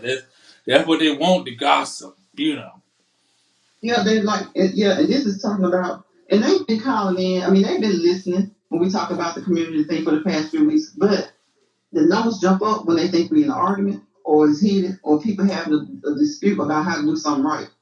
Mm-hmm. All in the comments talking about talk one at a time. Well, we passionate trying to get something done, but y'all like to hear it. Well, you know what? We didn't have a lot of people listening in tonight. I think because of the what you call it. Yeah. So, but we all shared it out. I think you shared it. I shared it. Daryl shared it. It was shared. It's showing shared 13 times, but I still don't see it on my page. So I think that had a lot to do with it too. But I still think some of the people who usually come looking for it. Mm-hmm. I would think that they would have tried, one thing because you shared on your own page, so they would have seen the share. Yeah, but like you said, you can't see it on his page. I can't do it. It wouldn't let me. Okay. I tried. That's why I said I think that like somehow a lot of people got hacked. Yeah. And and it's got to be something because at first we were doing good. Like I wasn't seeing no problems with what we were doing, and then all of a sudden, bam, we was gone. And I was like, what happened? And we just kept on talking. I was like, I ain't gonna say nothing. But it came back and it's real time. Yeah, I'm looking at They cut me off. Let's see. y'all. They cut me off and she didn't even go to sleep. Listen, I'm telling you, y'all quit talking about these public officials. Whatever I missed, I'm sure they'll discuss it on Jim Lawson tomorrow. Well, public officials. Miss Wilson just sent me a text message. And she was like, the phone hung up. No, ma'am, it wasn't your phone. It was everybody's phone. That mother clipped us all the way off. You can't talk about government officials. They're going to clip you off. That's basically what's going on, I guess. Well, I guess that new position, whoever they got in that position, already. Hey, that goes right there on the phone. He getting that job, dude. He already looking for his raise. Folks got to meet in person around here to have a decent conversation about accountability. Yeah. Well, it should permeate all throughout the city and city function. There really should be transparency. And here's the thing, we know that they have a job to do, but we have to remind our council that they serve as a system of checks and balances, so that the city does not impede on favor one district over another. Mm-hmm. It is so interesting to me when something is wanted in certain districts, they get it. All they gotta do is ask. But and then nobody votes against it. But when it comes down to the west side, everybody wants to vote against. Mm-hmm. West side, south side. And if I was the members of the community, when it came down to that stuff, even if I was outnumbered, I'd vote against it, because they always are voting against what's for your people. It is what it is. And I don't get that, because why, when the 06 wants some, why didn't they vote against putting those two historic districts back together? Why they didn't vote against that? Because when it was all said and done, they still was going to be a majority white district. But see, but my thing is, I remember black members should start voting against it, even if they're going to be outnumbered and the vote's going to pass. They don't mind. They sit there and they vote, like they said, they vote with them and help them with their stuff. But then anything our communities need, especially District 1 and 2, especially, they vote against it, and we sit there and they sit there and take it. Y'all start voting against their stuff then. Even if you're outnumbered, vote against theirs, because that's what it boils down to. And you can say, we don't want to talk about race, I don't care. Y'all created the race game, so why not play the race card when the race card is to be dealt? It's a part of the deck. The race card is a part of the deck. I can't say District 1 because the last two big things he did vote, even though he was outnumbered. But I'm just saying, when it's stuff for like District 6 and stuff like that, they usually get unanimous votes. Since they're not going to vote with them to help, just like we got two councilmen that have voted okay to help the community. Not a one of the others voted that way. But when it comes to their districts, it's almost a unanimous vote. I'm just saying, don't always give them a unanimous vote. Have it on the record that somebody voted against their stuff, even if they get it. That's what I'm saying. Like, exactly. It's always unanimous when certain districts want something. Mm-hmm. I mean, like, why there's nobody saying no on the record for that? Right. And don't say, and I don't want to hear that, well, we don't have to be like that. They like that. They're like that. Because I feel like if Councilman Wilson said this was best for my district, well, they don't know in the other districts what his district needs. So if he tells the other council people this is what my district needs, they should support him for that with that. Especially if he gonna support them when their district needs something. So that's what we're saying. It's always unanimous. They're always getting. So if they get it, okay, they're gonna get it because we fought the good fight about the majority minority. If they're gonna get it, but when it comes to our districts, they have no problem saying no, nay, no problem. Well, when it comes to their districts, those districts says, yeah, this is the city of Tuscaloosa, but they don't have a problem telling our district no. So tell their districts no sometime. Go on the record and tell them no.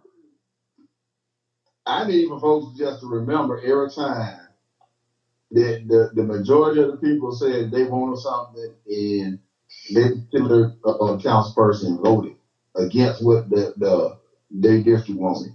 I need you to remember that when they time to come down to these polls because at that moment, I think that they kind of by the time it's time for them to vote again, they're gonna be forget. Oh, reading on that. That's why we gotta keep talking about it. Mm-hmm. And see, sometimes I guess they get tired of us talking about it, but that's the job to keep talking about it. That's the only way you're gonna at least attempt to get these people to see. And that's one reason why I'm fine with us constantly talking about things in Tuscaloosa. Once again, I have been asking everybody that thought they started running. So what y'all plan on doing for the West Side? And don't tell me about we got to build the infrastructure up. When every time I look around, you throwing up a new apartment complex or a 5x1 or whatever. In part of the city, they got a lot of stuff already, and y'all fix the infrastructure as you go along. Well, I feel like you can fix the infrastructure as you go along and on the West Side as well. I feel like you can fix the infrastructure on the South Side. And also, I'm not giving you no pass either, Mr. Tyler. Alberta City is more than University Boulevard. What's going on with Kicker Road over there? Notice he's never a yay. Notice he's all these folks in our community love him. Want to talk about his dress and what he put on and kiki kaka, but he never is with a yay when it comes to the West Side. He's never he should at least the way these folks run behind him, he should be a yay somewhere. He's like, I want that $1 million that supposedly was not available to us anymore for the Orange branch. I want $1 million for my boys and girls club. Mm-hmm. Can't go and get it. Never does he vote with Districts 1. Well, I ain't gonna say he never vote with District 2 because District 2 vote against her own best interest. She never does he vote against District 1 and 7. But they eat him up. Eat him up. And it doesn't matter if he's in your district, District 5. He's still not doing right for. Don't they say they work for the city first? Hey, once again, Ms. Wilson said it best. Like, we have a lot of older people, and especially in Alberta City, that remember Kip when he was pointing at the sun or the black cloud on that green screen at 33. A lot of them our age, Mike. I'm just gonna put it out there. A lot of them our age and younger running behind. Well, yeah, you still got some. Cause a lot of folks think, man, Kip busy, and Kip gave me and I think that's what some of these guys, some of these city council people do. They throw a couple of $100 at a few people to get them on your side, but it got to be worth more than a couple of $100 they throwing at you, especially looking at how much money they actually bring in. They not looking at his votes. They throwing at you. All of it is right. They writing it all off, and it's all this. I'm taking this stuff to this, that, and third, and at the exact same time, they getting people on their side. Oh, don't say nothing bad about me. And I was gonna say I was outdone, but I wasn't even outdone. I wasn't even through when we had that. What was it about the redistricting? It was one of the important meetings we had. He comes in, opening up, we're talking about what he's doing for his neighbor.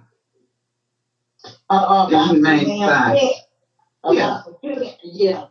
And I thought that, and see, I was totally put off by that. And to me, that was like a little underhanded deed. I was sitting here talking about this damn kid and the Humane Society and what I was doing with the damn kid. And I was like, are you serious? Mm-hmm. but they love them. I thought I was the only one that was. I thought I was the only one put off. I was put off by the Trump post. I'm just gonna go and say it. Strike it out, y'all. I know they're striking it out. I was put off by the Trump post. Period. Being put off with that. I don't care what kind of socks he got on, what kind of suit he got on, what kind of bow tie. All that don't matter to me. His votes wouldn't matter to me. And on council, he never votes the right way when it comes to their community, our community. Never do. But you got people that's satisfied with it. Yep. But now, anybody else that was on there and they had got caught, if you had another city council person, and I'm speaking of District 1, District 7, let them get caught with a half ounce of speed. And see what them do everything he can to impeach them off the city. Well, now they have to get a tip. It's gonna have to be more than that. Now they just get a little tip. But they'll make them look bad. I guarantee you. I bet you. Well, they found them with weed in the car. Well, let me tell you, now, well, damn, how long the John program been in place? Which program? The what they call it, the John program. I saw that. I saw that in an article where what Myron Pope. Mm-hmm. Okay. Because my issue with that is you have a lot of females that get caught up in human trafficking situations and they're arrested for solicitation when really they're doing stuff against their will. And is there a similar program for these females? I've never heard of it. I'm gonna just put it out there like that. I've never heard of it. The the article read something that the charger was dismissed due to the fact of completing the Johns program. I've never heard of it, so that's something I guess somebody got to find out who it's offered to and how do you qualify for it. I don't know because we got every week now we're seeing more and more uh, people getting arrested for these sexual misconducts and uh, reaching out to juveniles, crossing state lines. So are they going to give them the same opportunity to complete the John program? That anyone got the answer to that? I don't know. Well, I was just really, this is not the Pope fund and the person that completed it, because that's a good saying about it. Mm-hmm. But it was, I get put off when you had people in situations that other people benefit from while some don't. Yeah, that's at least I'm just gonna say that's just the way of the world right now. They're just the way of the world, and it ain't right, or we can say it ain't right, but that's just the way of the world. Yeah, I mean, there's some stories that I refuse to even talk about. It's the way of the world. The way of the world. Well, I know a lot of females get caught up definitely with human trafficking and solicitation charges. And I just don't think it's right that some can take advantage of these programs and others can't. True. Mm-hmm. True. That's true. It's always going to be the haves and the have-nots. The choosers, the chosen, and the one they leave behind. Mm-hmm. And that goes back to what's tonight program is about. Who do we blame? Who do we blame in this situation? Like we talking about the young men going out here and pulling the triggers, and we find fault of them pulling the trigger, but at the same time, there's more to the process. There's more to the process. I mean, what if that child or that young man would have had an opportunity to really complete the 10th grade? Say he got put out of school because of he took a toy gun to school, and due to the school policy, no guns are allowed, and he could have probably, and I know of a case of a third grader taking a plastic water gun, and it was found in his backpack, and he got sent to alternative school.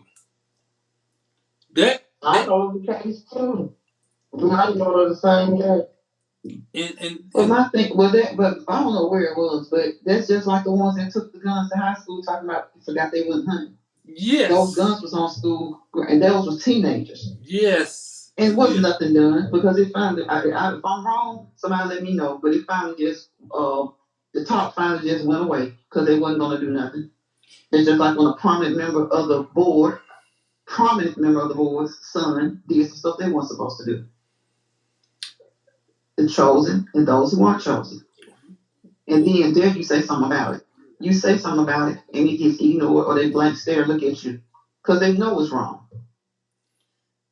I'll put it this way: that incident about the hunting situation, 4 weeks, 6 weeks maybe, and back into regular school. Mm-hmm.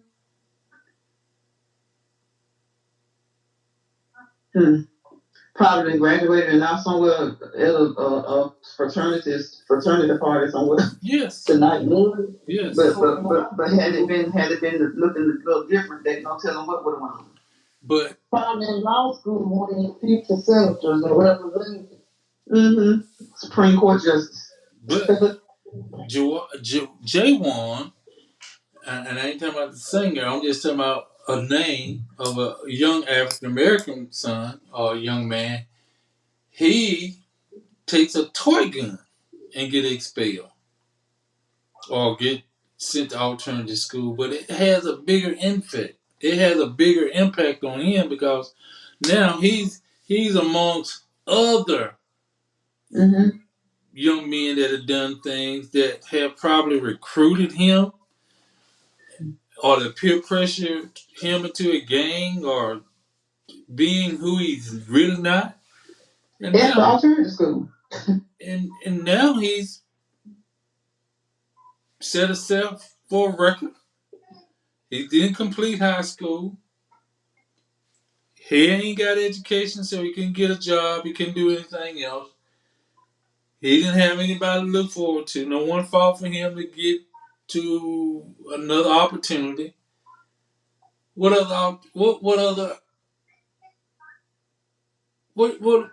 did we force him? What society forced him to do? Survive. And by him surviving, he found surviving by selling drugs.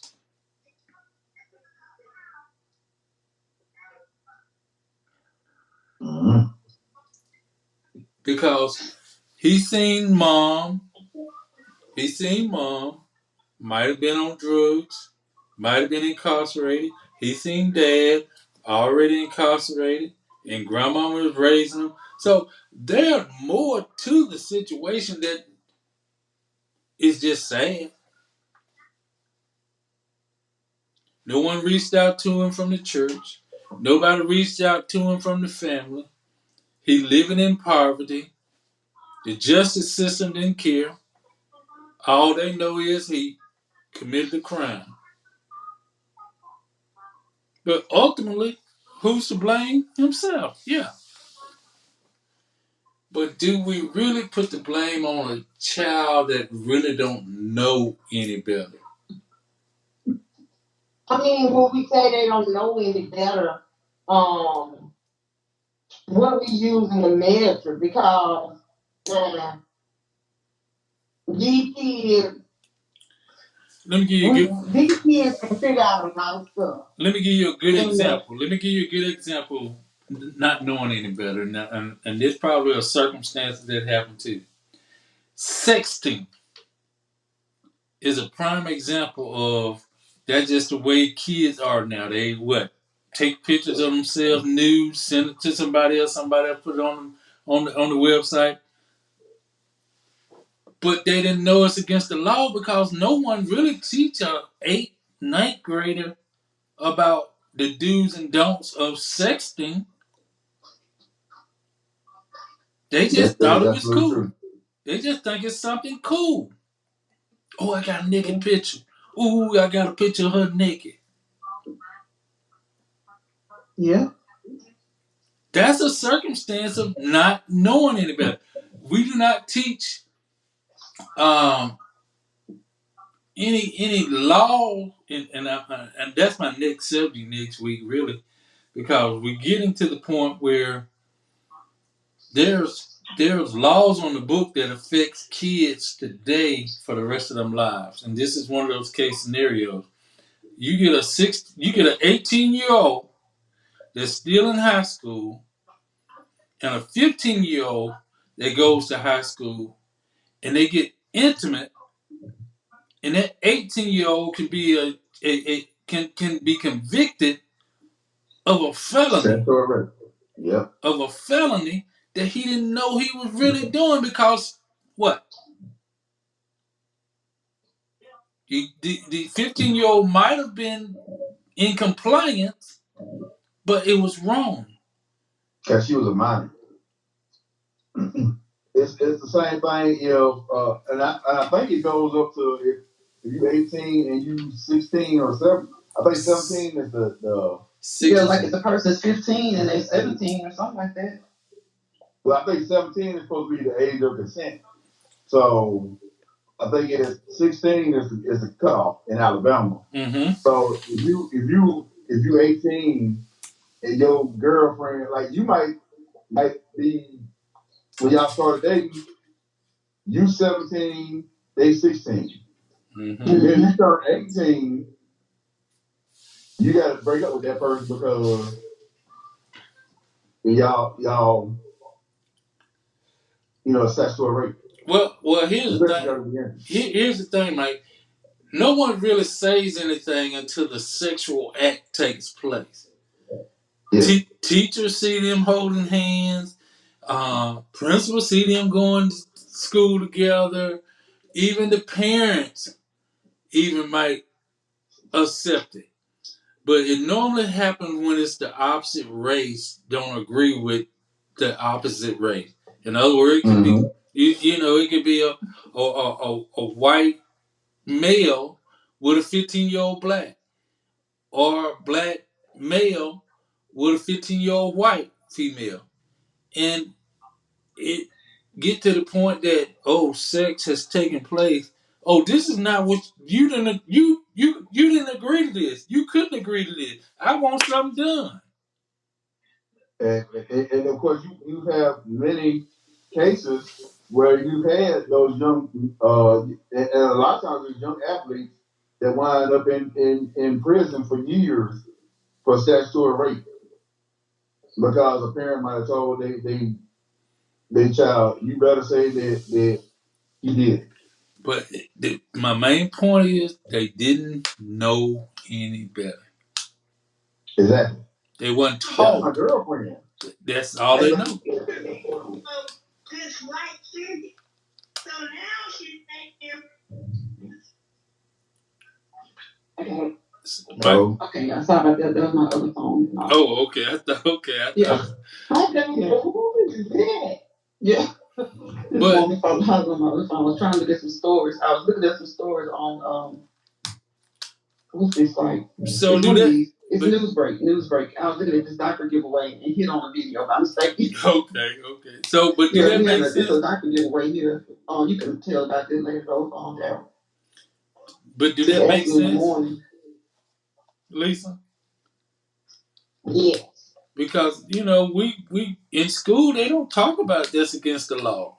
I mean, it's common to see teenagers, 15, 16, 17, 18, because they all, what you got, 9th through the 12th in school together? Mm-hmm. But what So, about the times, like you said, that they know about it, their parents know about it, they hold hands and see each other, and some of them may even know that something's going on, but then they get upset, then it gets reported. yes. Somebody gets upset about something. Yeah, because the sexual act took place. But I'm saying even some of them know that, because like you might say, if you're 16, 17, you know what these teenagers doing, so if you're giving them permission to go to certain places together, what do we do as teenagers? Supposed to be at the movies, you might have ducked off somewhere in the corner. Supposed to be at the whatever with your friends, and you might have ducked off somewhere in the corner. But sometimes everybody knows that sexual acts are taking place. But when somebody gets mad about something, then voila. Let's talk about that next week. I think it's time that we, that's something that got to be brought to the light that um, we don't talk often about, but it needs to be brought to the light because a lot of our young men are facing career life. Let's take it this way: if a young man get in a position where he was in this situation innocently, I put it this way: when I say innocently, uh, high school sweetheart, 15-year-old, um, 18, 15, and you know got carried away, got caught by mom and dad. Police called. He get charged with some shape, form, or fashion of sexual misconduct. But if he get convicted, that goes with him the rest of his life. Yeah, he on the registry after that. He can't go. He can't live certain places. He can't work certain places. He can't. He can't be in the vicinity of schools or anything. Yes.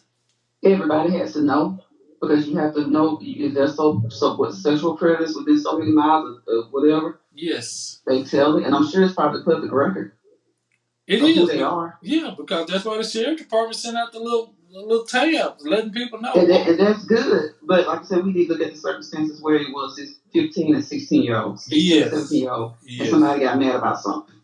Yes. I think that need to be revisited under the circumstances of that case scenario.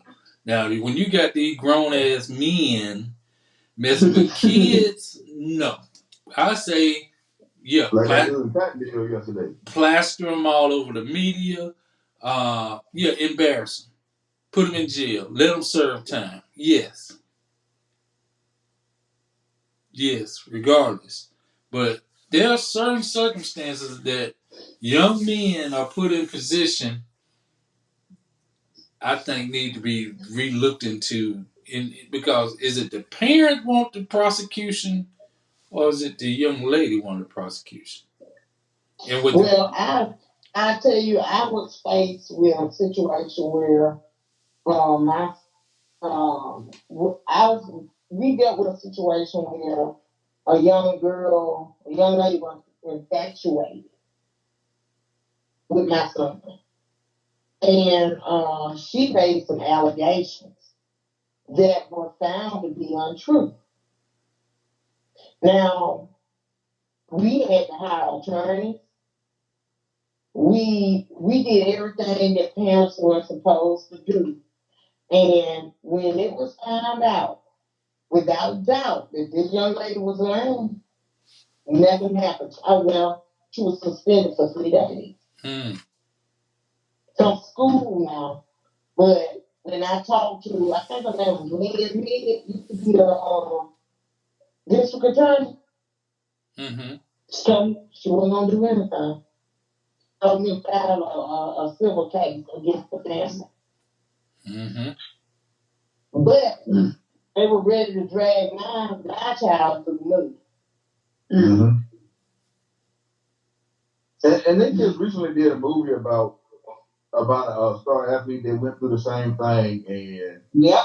he wound up going to prison and getting out. And he wasn't supposed to talk to her, but she kept calling him, and he wound up recording.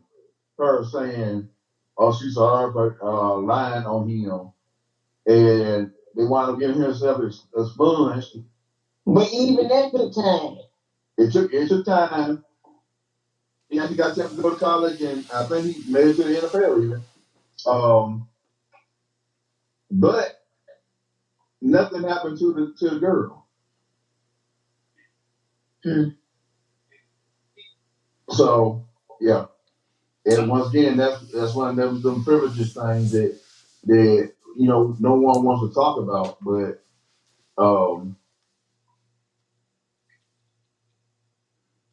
We're gonna yeah, put so we'll put it on there the are people agenda. that have to go through stuff for real, and every time you get somebody that cry wolf, it make it that much harder for that other person.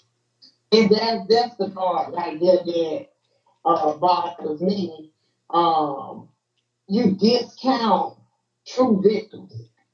They're afraid to come forward because they feel like nobody's gonna believe them. Where they ain't gonna believe them because they feel that way because they see this.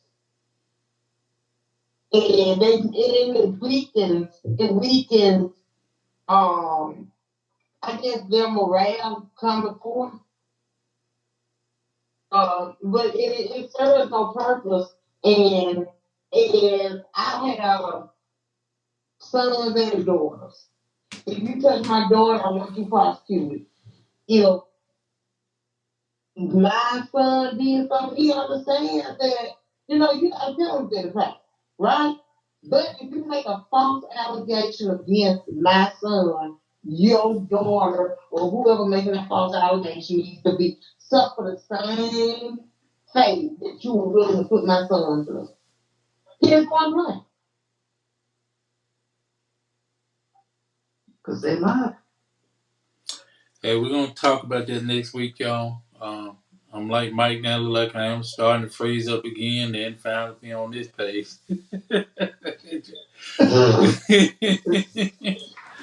I don't know what's going on, y'all. This Well, is if you look great. out the Delta probably driving out right now with a jammer.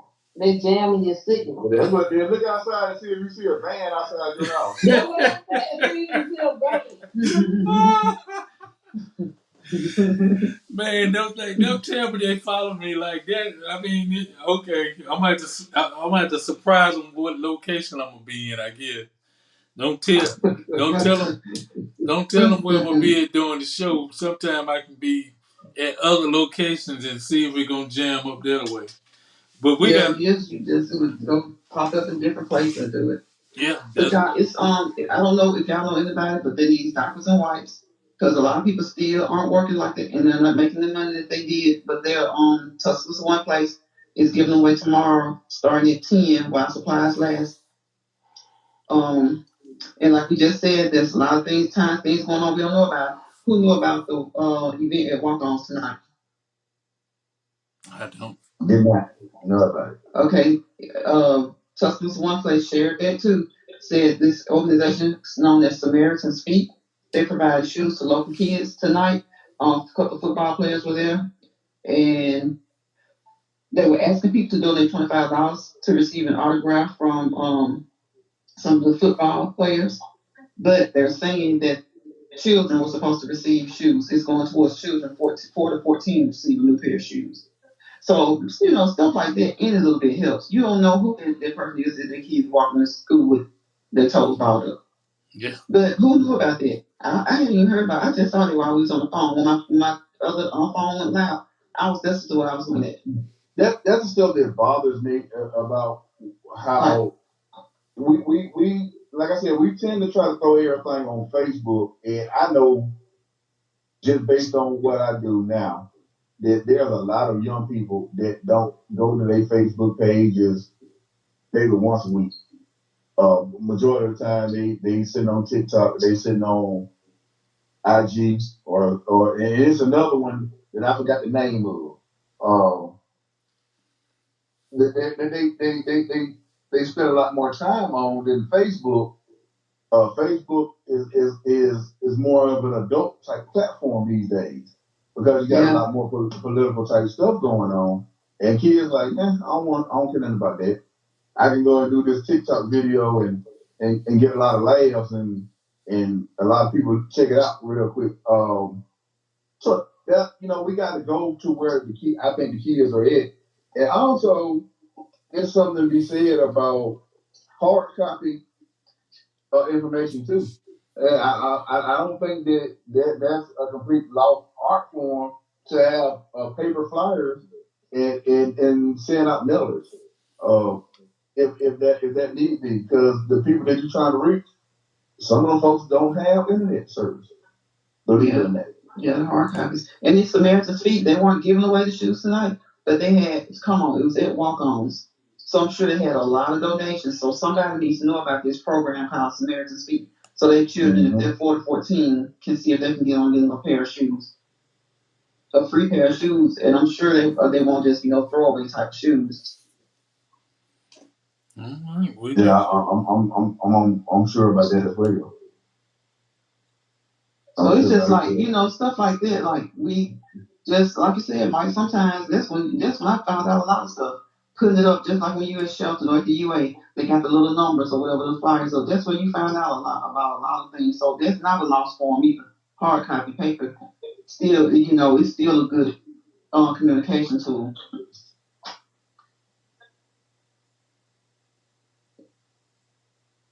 I agree. Hey, y'all, let's chop it up this weekend. Y'all have a great Easter. Hopefully you enjoy the service of your choice this coming week. Tomorrow's Good Friday, and supposed to get some bad weather or just rain all weekend. It's 70% chance of rain right tonight. Actually. But I hope everybody have a good one. I just got through my nieces, so just let them know how much I care about them. I bought them some good Easter baskets. I bought them some Easter baskets from Peterbrook Chocolate, so y'all know that I ain't spent $10 on them. Okay. So they better know that I care about them. That's all I can say. All right, then they got them some Peterbrook chocolatiers. They got them some some good baskets. Y'all be safe. All right, y'all. Y'all please be safe, and we'll see y'all here on Tuesday. Yes. Okay. All right. Bye-bye, y'all. All right. Y'all have a good night. Uh-huh.